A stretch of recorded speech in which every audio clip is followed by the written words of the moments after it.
Estamos aqui nessa videoaula hoje para ver um pouquinho sobre as leis de Newton, né? A mecânica de Newton.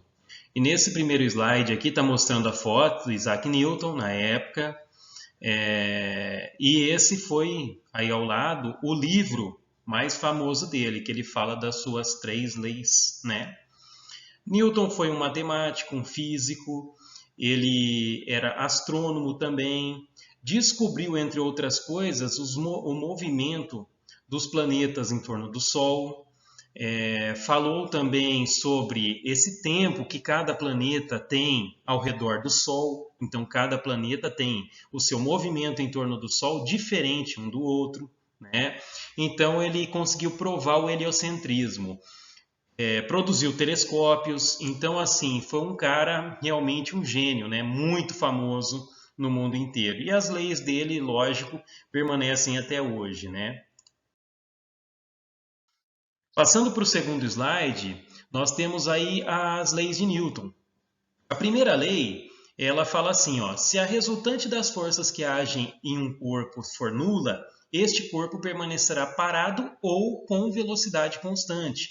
Ou seja, gente, é a tal da inércia, né? Então, assim, se não tiver aplicação de forças, se não for aplicado nenhuma força, o corpo tende a ficar parado ou em movimento constante. Ou seja, para que um corpo consiga mudar a sua trajetória, o seu movimento, ou sair do repouso, ele vai precisar de aplicação de força. Então, isso já não é na primeira lei de Newton, certo? A segunda lei de Newton, ela vem aí falar para a gente, né, essa segunda lei aí, ela vem falar assim, se a resultante das forças não for nula, esse corpo será acelerado conforme a equação F igual a m vezes a. Então, Newton conseguiu, com essa equação simples, força igual a massa vezes aceleração, perceber que um corpo, para mudar seu movimento ou sair do repouso, ele precisaria de uma aplicação de uma força. E a força, ela é a resultante da massa vezes a aceleração. Multiplicando a massa pela aceleração, você acha a força, né? Aí vocês me perguntam assim, mas o que seria a força? Para vocês terem uma noção. Se você pegar um saquinho de água de 100 gramas, isso significa que você tem 1 newton na sua mão, né? Então, a força é de 1 newton.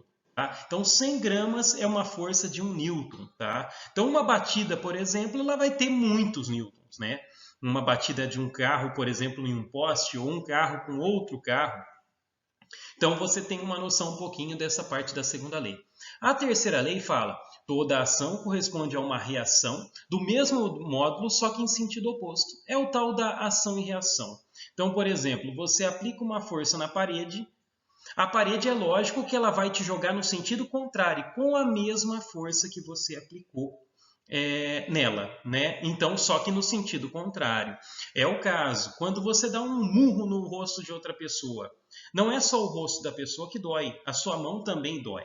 E quanto mais forte você der esse murro, maior vai ser a força na sua mão também. Por isso que os lutadores de boxe, por exemplo, utilizam luva ou de MMA. Por quê? Porque essa força é igualzinha a que vai ser recebida pela sua mão. Só que é lógico que o rosto da pessoa deforma mais devido à forma que ele tem, né? Do que ele é formado, tá? Então vocês têm essa noção. Isso é uma introduçãozinha, tá?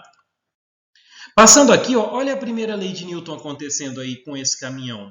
O caminhão estava com uma certa velocidade, ele brecou com tudo. O que aconteceu com o material que estava dentro dele? Continuou em movimento constante. Então ele acabou batendo na parte da frente do caminhão. Tá? Ele acabou saindo ali da parte de trás e indo para frente. Por quê?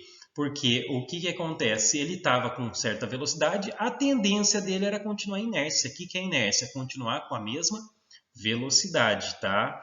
É a mesma coisa quando você está dentro, por exemplo, de um ônibus em pé sem segurar em nada. Se o ônibus breca com tudo, você vai continuar indo para frente. Por quê? Porque você vai manter a velocidade do ônibus. E a mesma coisa quando um ônibus está parado, de repente ele acelera e você estava em pé sem segurar em nada. Significa o quê? Que você vai para trás, porque a tendência do seu corpo era continuar parado, tá? Então, essa é a ideia. Para vocês terem uma ideia, indique a alternativa correta. Então tem a B, C, D e E, né? Um corpo em movimento um corpo permanece em movimento apenas enquanto houver uma força atuando sobre ele. Quando a resultante das forças que atuam sobre o corpo é igual a zero, esse corpo somente pode estar em repouso. A inércia de um movimento de um objeto independe de sua massa. Uma partícula tende a permanecer em aceleração constante. Um corpo tende a permanecer em repouso ou em movimento retilíneo uniforme quando a resultante das forças que nele atuam é nula, né? Então, qual é a correta, gente? Então, assim, só para a gente ter como teste, ela é a alternativa E, que nós vamos passar aqui.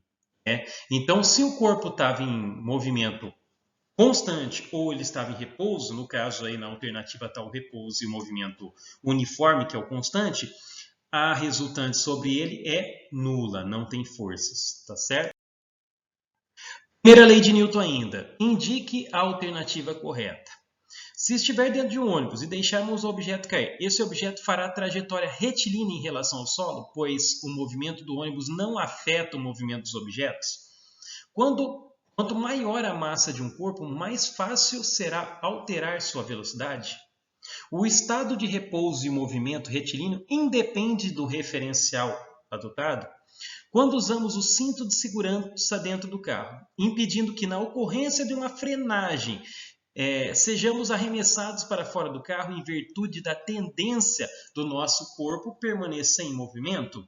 Então, esse ficou fácil, né? Então, quando a gente está vendo essa parte, a gente já falou aqui sobre isso. Então, se você está em movimento, a tendência é seu corpo continuar em movimento. Então, é lógico que o cinto de segurança ele vai fazer com que o seu corpo não continue esse movimento e você não saia, não seja arremessado do carro. A alternativa correta é a D. Passando para a segunda lei, gente, nós vemos aqui a força igual a massa vezes a aceleração. A força em newtons, a massa em quilogramas e a aceleração em metros por segundo ao quadrado. Tá? Então, a força, como eu comentei com vocês ali, ela vai depender da massa e da aceleração. Esse é o princípio fundamental da dinâmica. A primeira lei é chamada de inércia, a segunda, princípio fundamental da dinâmica. Passando aí para a segunda lei, um exercício. É puxado esse bloco com 100 newtons e ele tem 20 quilogramas. Então, lembrando da nossa fórmula, força igual a massa vezes a aceleração, a força é 100, a massa é 20, está faltando a aceleração. A massa está junto com a aceleração na fórmula, ela vai passar dividindo, porque ela está multiplicando. Então, vai dar 5 a aceleração, certo? Então, qualquer dúvida, vocês entram em contato comigo aí que eu explico, tá? E agora, eu quero descobrir o seguinte, se as duas forças agirem sobre a caixa anterior, qual será a aceleração? Então, como que ficaria? 100 para um lado e 20 para o outro. O que eu vou fazer com essas forças? É como se duas pessoas estivessem fazendo forças contrárias. Quem vai ganhar? A do lado direito. Porém, o quanto vai ser a diferença que ela vai ganhar? 80, né? Então, você vai ter uma força de 80, a massa continua sendo 20, você vai descobrir a aceleração. 80 dividido por 20, a aceleração vai dar 4. Para vocês terem essa noção. Continuando, ainda dentro da segunda lei, peso igual a massa vezes a gravidade, tá? O que seria a gravidade? A gravidade seria a aceleração que os corpos caem na Terra.